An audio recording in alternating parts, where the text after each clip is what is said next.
સૌથી પહેલો આપણે સવાલ કે પહેલા તો એ સમજવા માંગીશું કે આપ દાંતાની એ પાંછા પ્રાથમિક શાળામાં કેટલા વર્ષથી ફરજ બજાવો છો અને કેવી રીતે અને કેટલા વર્ષ તમારા સર્વિસના બાકી છે એ ખાલી પહેલા વિસ્તારથી સમજી લઈએ, પછી આ વાતને આગળ વધારી. નમસ્કાર. 28 વર્ષથી હું મારી ફરજ બજાવું છું અને મારી ખાતામાં દાખલ તારીખ 13/89 છે, જ્યારે પાંછા પ્રાથમિક શાળાની દાખલ તારીખ 17/11/98 છે અને હું રિટાયર્ડ 2027 થઈશ. એટલે હવે લગભગ 3-4 વર્ષ બાકી છે. ઓકે, હવે બેન આખું એ સમજવા માંગુ છે કે તમે શાળામાં ક્યારે જાઓ છો, તમારા સર્વિસના જે દિવસો બાકી રહ્યા છે, આપે કહ્યું કે 27માં આપનું રિટાયરમેન્ટ છે, તો આપ શાળામાં છેલ્લે ક્યારે ગયા હતા અને આખો જે વિવાદ ઉભો થયો છે એની પહેલા તો સત્યતા અમારે જાણવી છે. હા, હું શાળાની અંદર લગભગ આ 2023 ઓક્ટોબર એમાં 20 તારીખે હું શાળામાં ગઈ હતી. 20 તારીખે હું શાળામાં 2000 ઓક્ટોબરમાં ગઈ હતી 23માં. ત્યાર પછી મેં લગભગ ડિસેમ્બર 25 તારીખ સુધી મેં નોકરી કરી હતી અને જાન્યુઆરી 1/1/2024 ના દિવસે હું અહીંયા રિટર્ન આવવા નીકળી હતી. ઓકે, હવે 8 વર્ષથી તમે આ જ રીતે અપડાઉન કરો છો, અંબાજીથી દાંતા, અંબાજીથી અમેરિકા, અને એ રીતનું આપનું ચાલે છે કે? ના સર, હું 2016 ની અંદર છેક મને વિઝા મળ્યા ડિસેમ્બરમાં અને 2016 ડિસેમ્બર 13 તારીખ હું અમેરિકા આવી અને ફેબ્રુઆરી ડિસેમ્બર 2017માં રિટર્ન ગઈ. ઓકે, તો પછી એ 2 મહિના જ હું ફક્ત 2016માં રહી, એટલે એ વર્ષમાં નહીં. પછી 2017 ની અંદર હું છેક ઓક્ટોબર ની અંદર આવી અને 7 મહિના રહી અને પાછી ઘરે આવી હતી. એટલે સળંગ 1 વર્ષ કે 8 મહિના જેવું તો હું કોઈ દિવસ રહી જ નથી. 7 મહિના 8 મહિના એમાં 8 વર્ષ નહીં, 2018 થી. ઓકે, એટલે આપને જે LWP મળે છે, લીવ વિધાઉટ પે, એ રજાઓ હેઠળ આપ અમેરિકા આવતા હતા અને ત્યારબાદ એ રજાઓ પૂરી થતી એટલે તમે પાંછાની પ્રાથમિક શાળામાં હાજરી પુરાવતા હતા? હા, એટલે બિલકુલ કપાત પગારી, જેનો પગાર મળવા પાત્ર જ નથી. એ રીતે હું કપાત પગારી રજા મૂકીને જ જતી હતી. કોઈ પણ જાતનો 1 પણ રૂપિયો વધારાનો પગાર કે મારી ગેરહાજરી દરમિયાનનો પગાર મેં ક્યારે લીધો નથી. બિલકુલ. હવે આપ અંબાજી દાંતાથી અમેરિકા જતા હતા ત્યારે આપને ડીઈઓ ને જાણ કરેલી, આપના પ્રાથમિક શિક્ષણ અધિકારી જે હોય એમને જાણ કરેલી, કે પછી કોઈને જાણ કરીને આપ જતા હતા, કે પછી આપ સ્કૂલના પ્રિન્સિપાલને જાણ કરીને અમેરિકા જતા રહેતા? ના, હું પહેલા તો જ્યારે પાસપોર્ટ કઢાવ્યો મેં એના દિવસે મેં મારા અધિકારી શ્રી જે પાલનપુર જિલ્લા પંચાયતમાંથી મેં એનઓસી લીધું હતું. એ પછી હું અમેરિકા આવી ફરી બીજી વાર ત્યારે મેં લીધું હતું અને ત્રીજી વાર પણ મેં લીધું હતું. અને હું કાયદેસર પહેલા મારા આચાર્યના સહી સિક્કા વાળા 4 નકલમાં હું એ રીતે મારું રજાનું રિપોર્ટ કરી અને કમ્પ્લીટ જાવક રજીસ્ટરમાં ચડાવી આચાર્યના સહી સિક્કા લઈ પછી સેન્ટર શાળામાં આપું છું. સેન્ટર શાળામાંથી 1 કોપીમાં સહી કરાવી 1 કોપી હું મારી પાસે લઈ લઉં છું. બાકીની 3 કોપી સેન્ટર શાળાના આચાર્ય જોડે રહેશે અને એમાંથી સેન્ટર શાળા તાલુકા અને જિલ્લામાં મોકલે છે. એટલે હું કાયદેસરની સિસ્ટમ પ્રમાણે તમે ઓકે, એટલે સિસ્ટમ પ્રમાણે તમે ચાલતા હતા, ડીઈઓ ને જાણ કરતા હતા, જે લીગલી પ્રોસેસ હતી શાળામાં રજા લેવાની. હવે બેન, અમે અમારા જ્યારે સહયોગી આપની પાસે પુરાવા હોય તો અમને બતાવી શકો છો? અત્યારે લાઈવમાં તમે બતાવી શકો કે તમારી પાસે એ સહી સિક્કા જે અધિકારીના હતા એ? જી, બધું જ છે, બધું મારી પાસે છે જ. ઓકે, હવે બેન, અમારા સહયોગી જ્યારે આપની પ્રાથમિક શાળામાં ગયા પાંછાની, ત્યારે જે 5મા ધોરણના વિદ્યાર્થીઓ આવી ગયા હતા, એ ધોરણના વિદ્યાર્થીઓને મેં સવાલ કર્યો કે ભાવનાબેન છેલ્લે ક્યારે આવ્યા હતા? ત્યારે એમણે એવો જવાબ આપ્યો કે ભાવનાબેન અમને 3જા ધોરણમાં ભણાવવા આવ્યા હતા અને 2 વર્ષથી ભાવનાબેનને અમે શાળામાં જોયા નથી બેન. એટલે આ એક હકીકત સામે આવી રહી છે. સર, હવે હું એ વાત કરું આપને કે રોંગ વાત છે. એમાં આખી વાત હું તમને કરું કે જે દિવસે અમારા આચાર્ય શ્રી તાલીમમાં હતા એ દિવસે પારુલબેન મહેતા એમના જોડે ચાર્જ હતો એટલે 4 જેટલે ઇન્ચાર્જ, એટલે આચાર્ય કાયદેસર રીતે જો રજા ઉપર હોય તો એના ફક્ત ઇન્ચાર્જના શાળા સંભાળવાની રહે, જેમાં બાળકો આવી જાય અને શિક્ષકો આવી જાય. બાકી એમાં કોઈ રેકર્ડની અંદર એ બેનના કઈ લેવા દેવા હોતું નથી. પણ એ દિવસે આ બેનને શું કર્યું કે જે સાહેબ હતા નહીં એટલે એનો તક બેન અમારા શાળાના આચાર્યના સિક્કા, પછી મારા જે હાજર રિપોર્ટો, જે હાજર થયું એના રિપોર્ટો અને જાવક રજીસ્ટર એ બધું ચોરી કરી અને બેન ઘરે લઈ ગયા હતા. બીજા દિવસે જ્યારે એ બેન કોણ હતા બેન? એ બેન કોની વાત કરી રહ્યા હતા? પારુલબેન મહેતા, ઇન્ચાર્જ આચાર્ય. એ શાળામાં અત્યારે ઇન્ચાર્જ આચાર્ય છે જ? ના, આમ ના આવે. એ ઇન્ચાર્જ એટલે જ્યારે આચાર્ય રજા ઉપર જાય ત્યારે ઇન્ચાર્જ આચાર્ય થાય. તો પાંછા પ્રાથમિક શાળાના આચાર્ય કોણ છે બેન અત્યારે?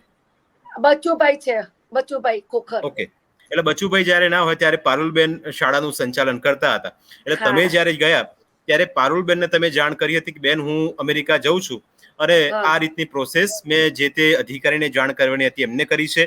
મેં ડીયુ ને પત્ર લખ્યો છે, પ્રિન્સિપાલના સહી સિક્કા મારી પાસે છે.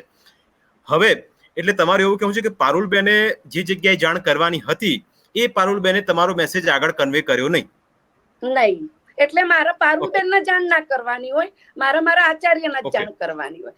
પારુલબેન તો પછીના ઇન્ચાર્જમાં આવે છે, એટલે પારુલબેનના મારે કઈ લેવા દેવા ના હોય. આચાર્યએ તમને પરવાનગી આપી હતી કે બેન વાંધો નહીં, તમે જે લીવ વિધાઉટ પે છે એટલે કે તમારો પગાર કપાશે, તમારે રજા લેવી હોય તો લઈ શકો છો, તો એ પ્રમાણે આચાર્યએ તમને મંજૂરી આપી હતી?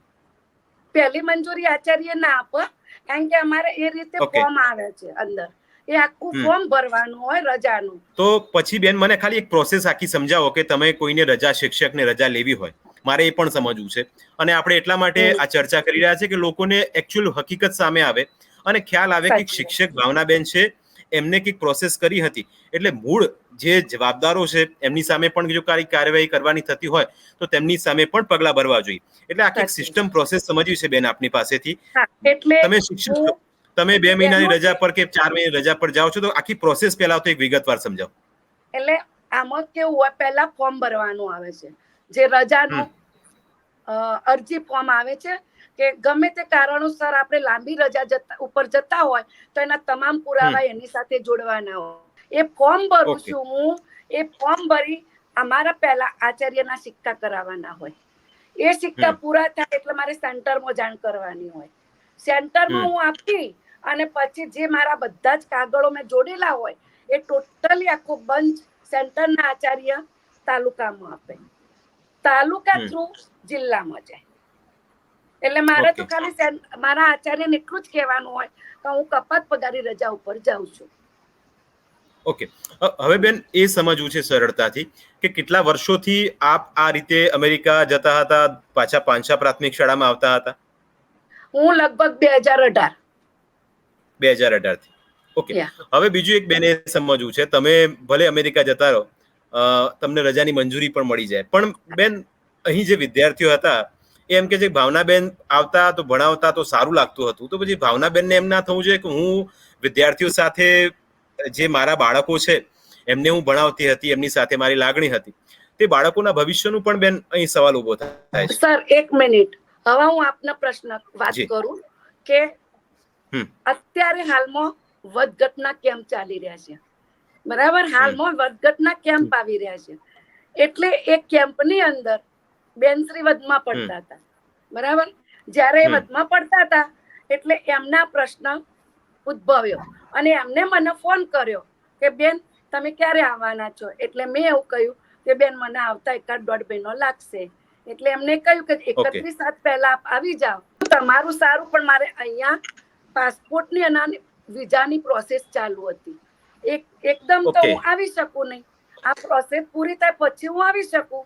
ત્યાં સુધી તમે 1 વર્ષ માટે બીજી શાળામાં જ્યાં જગ્યા મળે ત્યાં જતા રહો, પછી તમે રિટર્ન આવી જજો.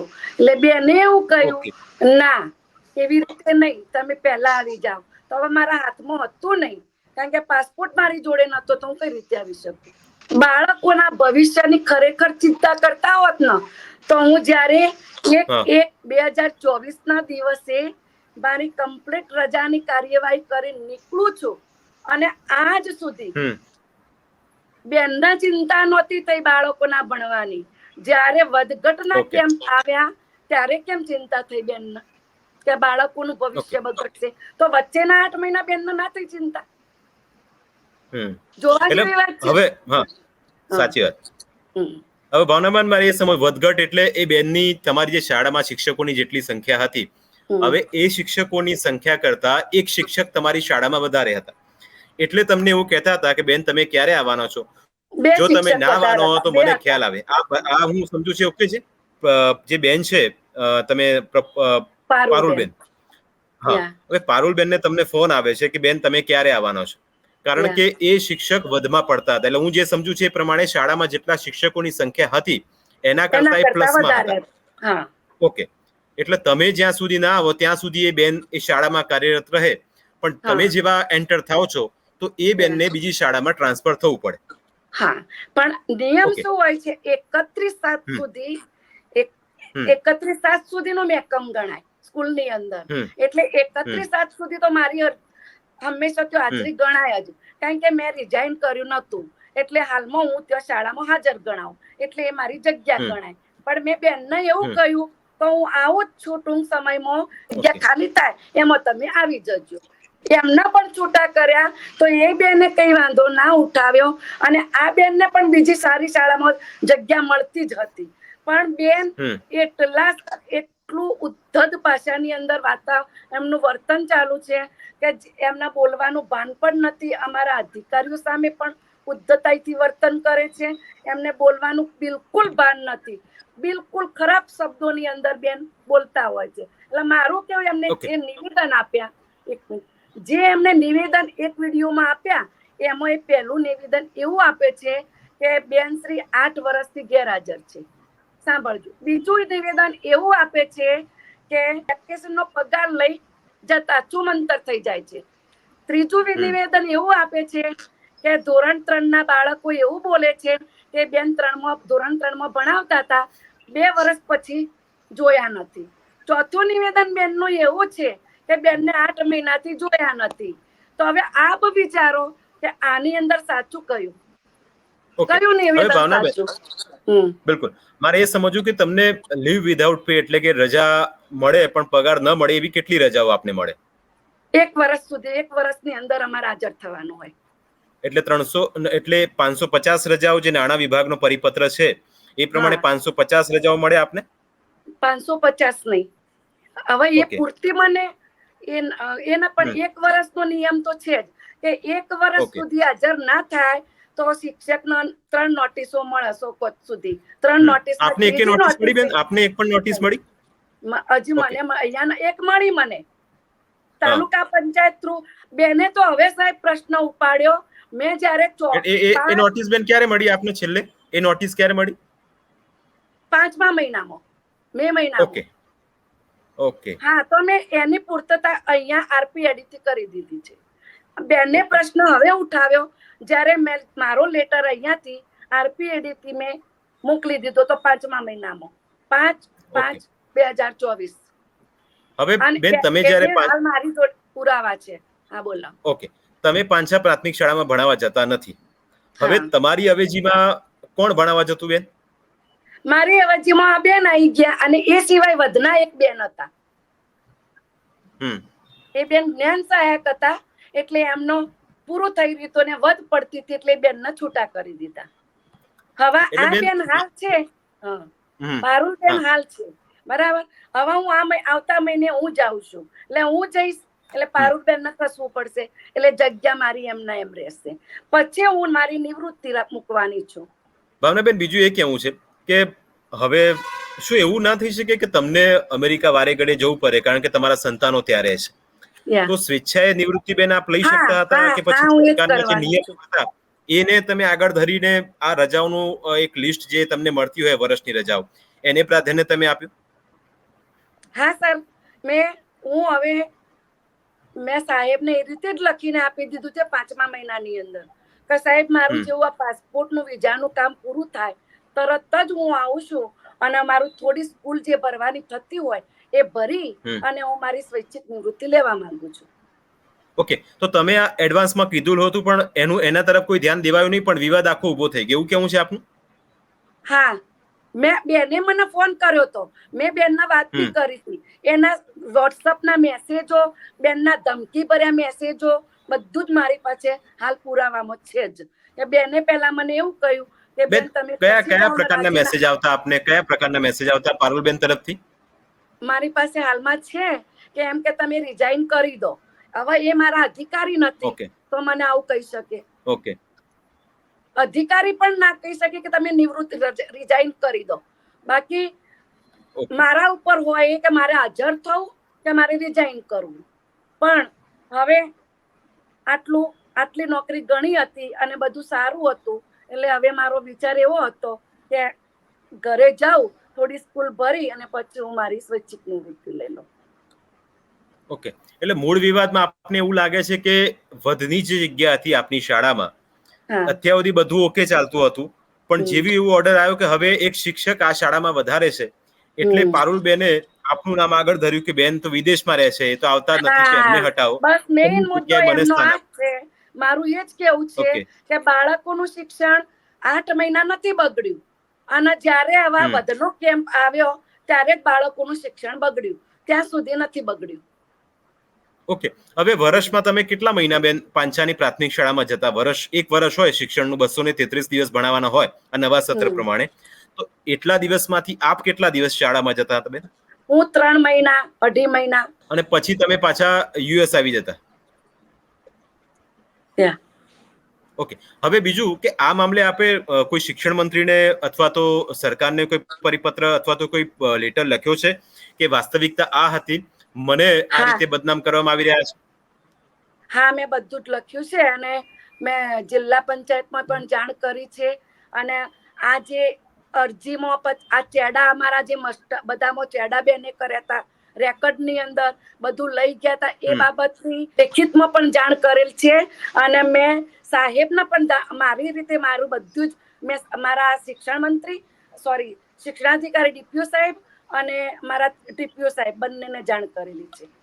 ઓકે, આપના પ્રિન્સિપાલ જે શાળાના છે, આપે કહ્યું કે એમની સાથે આપની કોઈ વાતચીત થઈ? એમને છેલ્લે આપનો સંપર્ક કર્યો હતો બેન?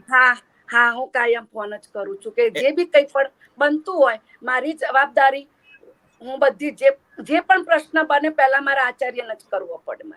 એટલે આ જે રેકોર્ડ ચોરાયું ને એમાં મારા હાજર રિપોર્ટો બેન ચોરી ગયા હતા, એટલે સાહેબને મારી જરૂર પડી, કારણ કે જિલ્લામાંથી માંગ્યું હતું બધું કે બેન ના પગારના રિપોર્ટો, બેનને કેટલો પગાર લીધો, કયા દિવસનો લીધો, એ બધું જ ટોટલી મારી શાળામાંથી તો માંગ્યું, અમારા સેન્ટરમાંથી પણ માંગ્યું હતું. એટલે સેન્ટરના આચાર્ય અને મારા આચાર્ય બંને ભેગા થઈ અલગ અલગ અમારું બંચ બનાવી અને જિલ્લાની અંદર એમના રિવ્યુ માટે બોલાવ્યા હતા.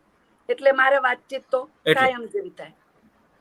બિલકુલ, એટલે આપનો જે રેકોર્ડ હતો એ ક્યાંય જતો રહ્યો છે એવું કેવું છે આપનું? હા, બેનને બધું મારા હાજર રિપોર્ટો ગાયબ કરી દીધા છે. બીજું એટલે અત્યારે પાંચાની પ્રાથમિક શાળામાં છે નહીં આપનો રેકોર્ડ? કોઈ પણ રેકોર્ડ આપ જેટલી હાજરી આપી કે? હા, છે બધું. હું 2 કોપીઓ રાખું છું. એક ફાઇલ આખી આપની પાસે છે. સ્કૂલમાં જે હતું એનું એ વ્યવસ્થિત જગ્યાએ છે નહીં અત્યારે? ના, થોડું ઘણું જતું રહ્યું છે હાજર રિપોર્ટો. એના ઉપરથી સાબિત થાય કે બેન આયા જ નથી અને પગાર ખોટો લીધો.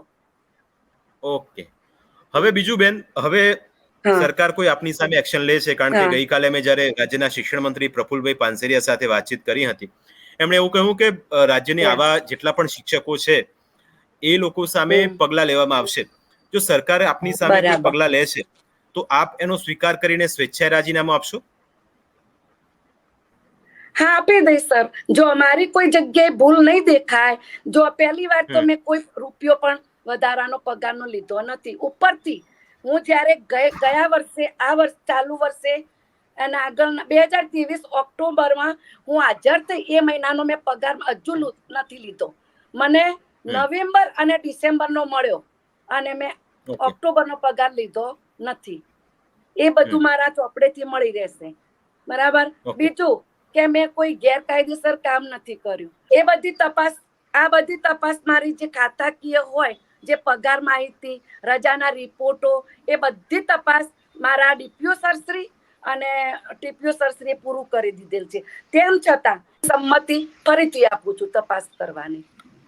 ઓકે, હવે અને ન્યૂઝ મારા કેપિટલના માધ્યમથી અધિકારીઓ જે ન્યૂઝ કેપિટલના માધ્યમથી બેન એક મેસેજ આપ આખા ગુજરાતને પહોંચે કે તમે તમારી રીતે સાચા છો, તમે જે વાત કરી એની સાથે તથ્ય સાથે તમે આજે સામે આવ્યા છો પહેલી વાર, તો આપ અમારા માધ્યમથી શું કહેવા માંગશો? સરકાર સુધી આપનો અવાજ પહોંચાડીશું, આપના જે પ્રિન્સિપાલ છે તેમના સુધી આપનો અવાજ પહોંચશે, અને બીજું કે આપના જે ડીઈઓ છે આપના જિલ્લાના, એમના સુધી વાત પહોંચશે. આપનું એક છેલ્લું શું કહેવું છે? એક વિસ્તારથી બેન છેલ્લો આપને જવાબ આપી દો. હું મારા દરેક અધિકારીઓ હોય, શિક્ષણ મંત્રીશ્રી હોય, ચાહે ગમે તે ખાતાના મંત્રીશ્રીઓ હોય, એ બધાનો તનથી અને મનથી આભાર માનીશ. મારે ખુલીને બહાર આવવું હતું, પણ મારા અધિકારીને જ્યાં સુધી મંજૂરી ના મળે ત્યાં સુધી હું આ ધંધો કરવાની નહોતી. હવે મેં મારા અધિકારી શ્રી ડીપીઓ સાહેબની મંજૂરી લીધી પછી જ મેં આગળ પગલું ભર્યું, કારણ કે અતિશય થઈ ગયેલું હતું તો મારે લોકોએ મને મોઢામાં ઓગા નાખી બોલવા માટે મજબૂર કરી હતી.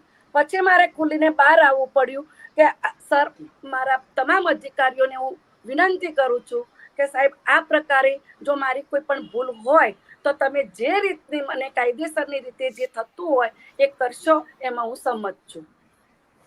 બિલકુલ ભાવનાબેન, આપ અમારી સાથે જોડાયા, આપનો ખૂબ ખૂબ આભાર. આપ સરસ અમારી સાથે આખી ચર્ચામાં જોડાયા. ખૂબ ખૂબ આભાર બેન.